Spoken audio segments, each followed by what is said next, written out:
Quando a gente está na praia, está olhando aqui para o sol, a gente não pensa o que está acontecendo ali naquela estrela, né?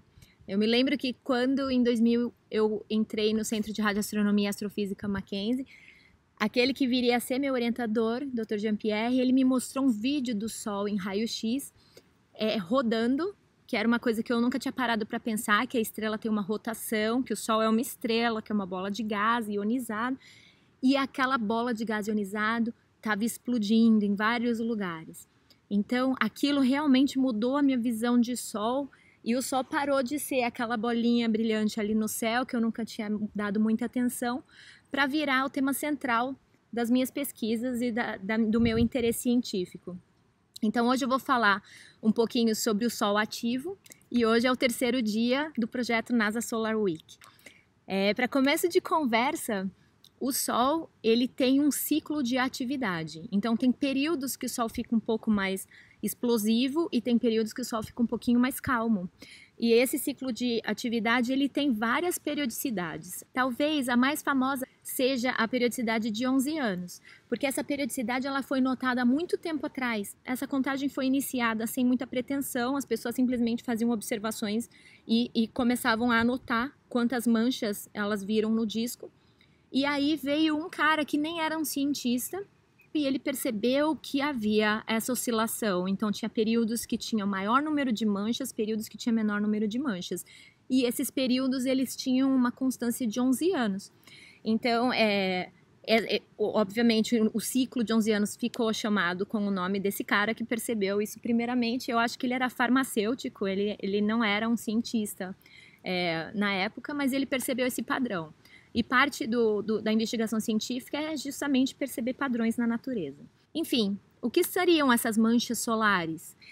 Essas manchas, elas são, na verdade, uma manifestação de uma região ativa no Sol. Então, o que acontece? O Sol é uma bola de gás ionizado, então são cargas elétricas livres, né? E ele tem uma rotação e então essas cargas estão se movendo. Não apenas tem o movimento da rotação da estrela, mas dentro da estrela também tem regiões de convecção de plasma.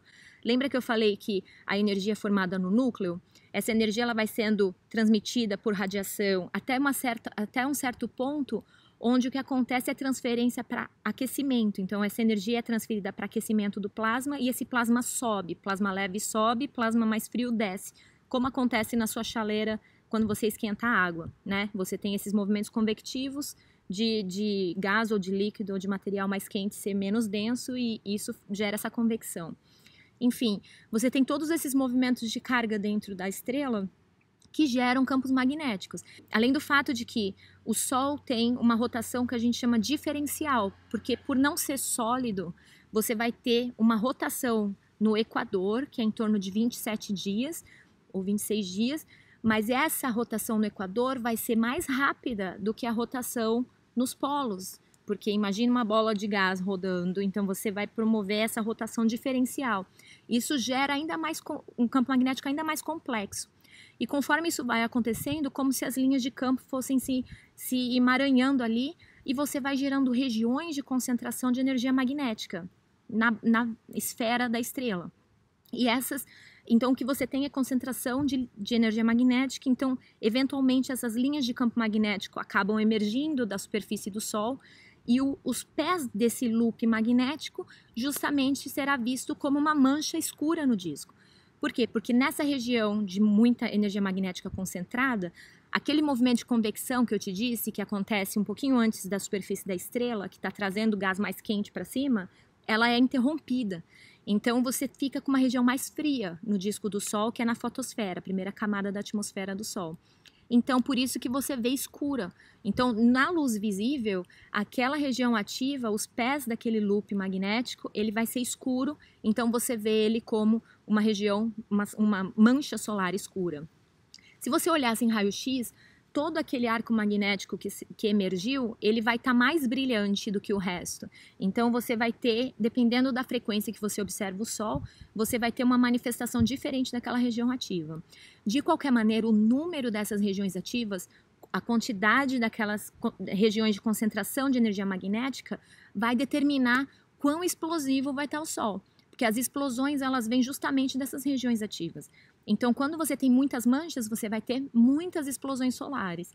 E a explosão solar é justamente a transferência, é a liberação dessa energia magnética concentrada e vai ser liberada para o espaço em forma de outro tipo de energia. Então, pode ser energia radiativa, então pode ser por aumento de fluxo de todos os comprimentos de onda, então você vai ter uma explosão mais brilhante, inclusive no visível, mais detectável em raio-x, ou em altas frequências. Mas você também pode ter movimento, então pode ser uma transferência de energia magnética para mecânica, que vai ser mesmo uma ejeção de massa. Então, aquela bola de plasma com o campo magnético emaranhado, aquilo vai ser ejetado para o meio interplanetário. Isso é o que a gente chama de Coronal Mass Ejection, ejeção de massa coronal, que a gente chama de CME.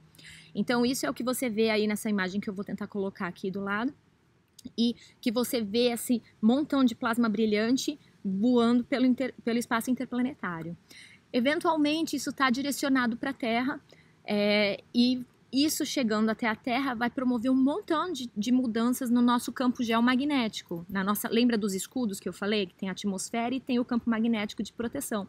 Então, isso vai promover uma mudança ali no nosso campo magnético, que vai promover uma tempestade geomagnética. Então, todos esses eventos que acontecem no Sol, eles são as causas de todo o nosso clima espacial, que vai ser o que acontece em torno da Terra e que vai promover mudanças na nossa atmosfera e no nosso campo magnético. Isso tem um monte de implicações tecnológicas, porque hoje a nossa sociedade é dependente de satélite, então tudo que acontece no meio do caminho entre o satélite e a tua antena aqui embaixo vai ser causado por mudanças e alterações na atividade solar. Então é isso, eu vou interromper aqui, tem muito mais a se falar sobre atividade solar. Eu vou deixar o link para o projeto, porque tem uma atividade lá para você que é professor de ensino médio. Tem uma atividade bem legal para se fazer com seus alunos para determinar a velocidade dessa ejeção de massa. Eu achei bastante interessante, eu espero que vocês gostem. Mandem suas perguntas essa semana ou quando vocês quiserem. Obrigada por assistir, tchau!